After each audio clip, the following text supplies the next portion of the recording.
জানেন প্রতিষ্ঠানের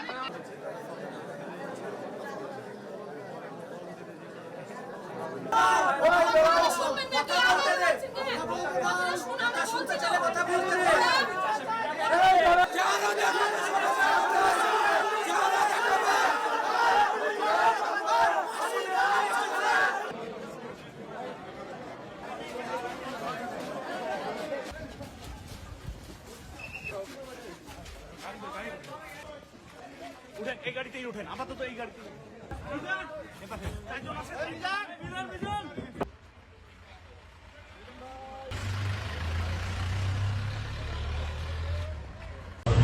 আমি গোলাম কিবরিয়া চৌধুরী মিশু, সাবেক সমন্বয়ক বৈষম্যবিরোধী ছাত্র আন্দোলন, রাজশাহী বিশ্ববিদ্যালয় এবং কেন্দ্রীয় কমিটি।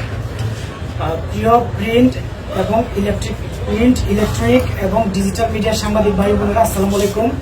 আজ 25শে ফেব্রুয়ারি মঙ্গলবার রাজশাহীর বারিন্দ মেডিকেল কলেজে ঘটে যাওয়া ঘটনার অনাকাঙ্ক্ষিত পরিস্থিতি এবং অভিযোগ প্রসঙ্গে আমাদের অবস্থান পরিষ্কার করতে আজকের এই সংবাদ সম্মেলন। প্রিয় দেশবাসী, আপনারা জানেন জুলাই গণঅভ্যুত্থানে দেশের ছাত্র জনতার উপর গণহত্যার সাথে জড়িত আওয়ামী লীগের নেতাকর্মীরা বিভিন্ন প্রভাবশালী মহলের আশ্রয় প্রশ্রয়ে ধরাছোঁয়ার বাইরে থেকে যাচ্ছে। বেশ কয়েকদিন ধরে নগরীর পদ্মা আবাসিকে অবস্থিত বারিন্দ মেডিকেল কলেজ থেকে আমাদের কাছে বেশ কিছু অভিযোগ আসতে থাকে।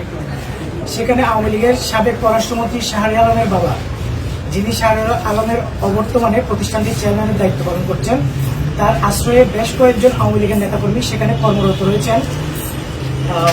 চলমান অপারেশন ডেভিল হান্টে আইনশৃঙ্খলা রক্ষাকারী বাহিনীকে সহায়তা করতে আমরা সেখানে তথ্য সংগ্রহ করতে চাই।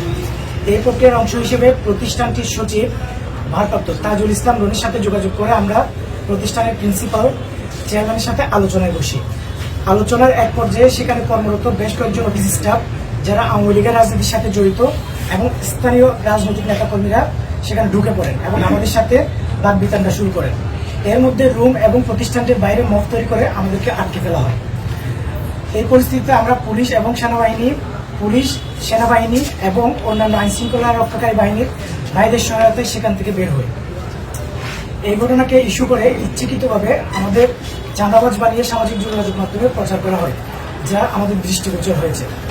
কোনো ধরনের অভিযোগ কিংবা তথ্য প্রমাণ ছাড়া যে সমস্ত ব্যক্তি বা প্রতিষ্ঠান আমাদের মর্যাদাহানির উদ্দেশ্যে ডিজিটাল স্কয়ারের অপপ্রচার চালিয়েছে, আমরা তাদের বিরুদ্ধে আইনি পদক্ষেপ গ্রহণ করব এবং আমরা সে প্রস্তুতি নিচ্ছি। এবং একই সাথে আমরা এই ধরনের ন্যাক্কারজনক ঘটনায় ক্ষুদ্র প্রতিক্রিয়া জানাচ্ছি এবং অনতিবিলম্বে ঘটনার সাথে জড়িত আওয়ামী লীগের নেতাকর্মীদের গ্রেফতারের দাবি জানাচ্ছি।